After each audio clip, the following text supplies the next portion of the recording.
সকলোকে মোৰ অন্য এটা ভিডিঅ'লৈ স্বাগতম জনাইছো। বহুদিন বৰষুণৰ পাছত ৰ'দ দিয়াত আজিত ফুলৰ টাবকেইটা অকণমান চাফচিকুণ কৰি ৰ'দলৈ উলিয়াই দিছো আৰু এইজোপা চকচোন ইমান ধুনীয়া হৈছে পাতখিনি। যিয়ে আহে সকলোৱে এই ফুলজোপাৰ কথা কয়। নামটো কি অৱশ্যে মই নাজানো দেই। এইফালে ফুলি আছে এজোপা মিনি গোলাপ, এটা কলি মেলিছে, সেইপাহো ধুনীয়া লাগিছে ৰ'দ পাই। আৰু মা আহি আছেহি। মায়ে খাৰৰ দুটা ৰেচিপি প্ৰস্তুত কৰিছিলে আৰু কি বনালে সেয়া আপোনালোকক দেখুৱাওঁ। মাহঁতৰ হাতৰ এই বস্তুবোৰ খাই সঁচাকৈ খুব ভাল লাগে। এয়া ৰ'দতে মই সৰিয়হ দি থৈছোঁ। এইখিনি ধুই ধুনীয়াকৈ চাফা কৰি আধা কিলোমান সৰিয়হ ৰ'দাই থৈছোঁ আৰু ইয়াৰ পৰা প্ৰস্তুত কৰিম খাৰলি। মই নহয় দেই, মায়েহে প্ৰস্তুত কৰিব। আৰু মা হাতৰ খাৰলি বহুত সোৱাদ হয়, আপোনালোকক মই আগতেও কৈছোঁ। আৰু এইফালে আজি মায়ে ৰান্ধিব তেল খাৰণি। আৰু আমাৰ মাজে মাজে তেল খাৰণিটো খোৱা হয়, কিন্তু মই ৰন্ধা আৰু মা ৰন্ধাৰ মাজত পাৰ্থক্য আছে। মা বা শাহু মায়ে ৰন্ধা তেল খাৰণিটো বহুত সোৱাদ হয়। যেতিয়া আমি আমাৰ চৰ্দি কাহ বা মাত ভাগে, মাতটো বহি যায়, তেতিয়া এনেকৈ তেল খাৰণি অকণমান ৰান্ধি পেলাই খাবলৈ দিয়ে। চৰ্দি লাগি থাকিলেও কিন্তু এই তেল খাৰণি ৰান্ধি খালে মানে আভোকটো দূৰ হয়, খাবলৈ মন যায়। এতিয়া সেই নহৰু অকণমান বেছিকৈ দিছে, তাতে সৰু ষ্টীলৰ বাতি এটাই এবাতি ভাত দিলোঁ। এতিয়া এইখিনি অকণমান ভাজিব, তাৰপাছত ইয়াত যোগ কৰিব হালধি আৰু নিমখ। মই আকৌ খাৰৰ আঞ্জা ৰান্ধিলে মানে হালধিটো যোগ নকৰোঁ। মাহঁতে আকৌ হালধি অকণমান দিলে ভাল পায়, ৰঙা ৰংটোৰ কাৰণে।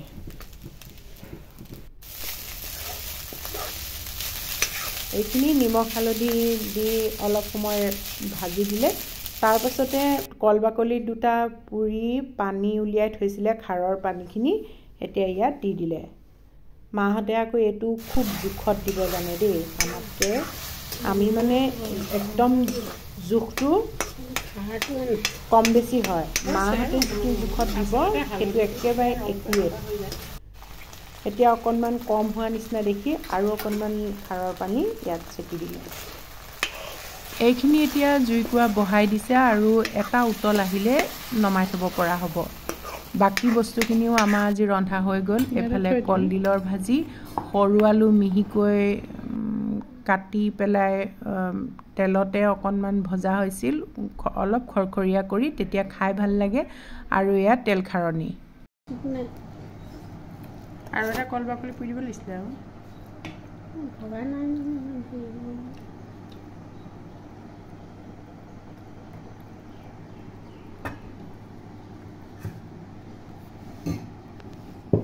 প্ৰথমতে খাৰটোকে টেষ্ট কৰি লওঁ।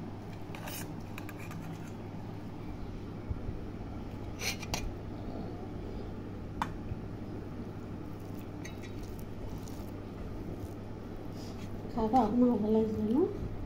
খাৰটো অকণমান হ'ব লাগিছিলে।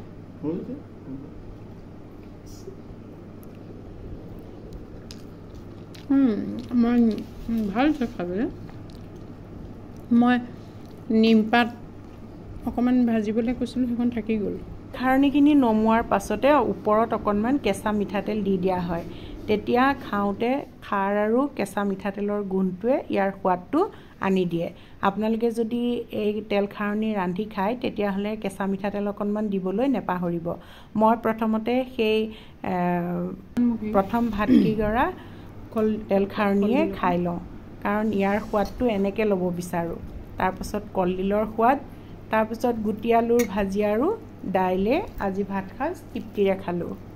ভাত পানী খাই বৈ উঠি এয়া ৰ'দত শুকুৱাই থোৱা সৰিয়হকেইটা মিক্সিতে খুন্দি ল'ব খুজিলোঁ। ধুনীয়াকৈ শুকাই আছে, সেইকাৰণে গুড়ি কৰোঁতে ইয়াক বেছি সময় নালাগিলে। গুড়িখিনি চালনীয়ে চালি দিছোঁ, যাতে ইয়াৰ যিখিনি গোটা থাকে সেইখিনি ৰৈ যায়। আকৌ এবাৰ মিক্সিত গুড়ি কৰি ভালকৈ চালি ল'লোঁ। যিমানে মিহি হয় সিমানে খাৰলিখিনি খাবলৈ সোৱাদ হয়।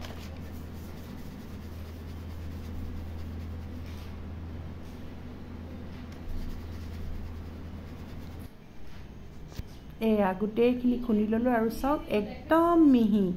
আৰু চালনীখন মোৰ খুব ঘন আছিল সেইকাৰণে বেছি মিহি হৈছে এতিয়া যিমানখিনি পৰিমাণৰ সৰিয়হৰ গুড়ি সেইটো জোখত নিমখ কেঁচা জলকীয়া টুকুৰা টুকুৰি কাটি দিছে শুকান জলকীয়া দুটাও দিলে নহৰু আৰু আদা অকণমানো দিছে লগতে খোৱা সোডা অকণমান মিলাই দিছে কলখাৰ আৰু খোৱা সোডা অকণমান যদি দিয়ে তেতিয়াহ'লে হেনো সোৱাদটো আৰু বেছি ভাল হয় এয়া প্ৰথমতে শুকানকৈ গোটেইখিনি বস্তু সানি লৈ এতিয়া যিখিনি কলখাৰৰ পানী উলিয়াই থৈছিলে সেইখিনি অলপ অলপকৈ দি জোখত এইখিনি আটা সনা দি সানি লৈছে মাহঁতে বহুত সময় সানে গোটেই বস্তুখিনি যেতিয়ালৈকে মিহলি হৈ নাযায় তেতিয়ালৈকে সানিয়ে থাকে আমি আকৌ ইমান দেৰি সানি নাথাকোঁ সেইকাৰণে চাগে সোৱাদ নহয় নেকি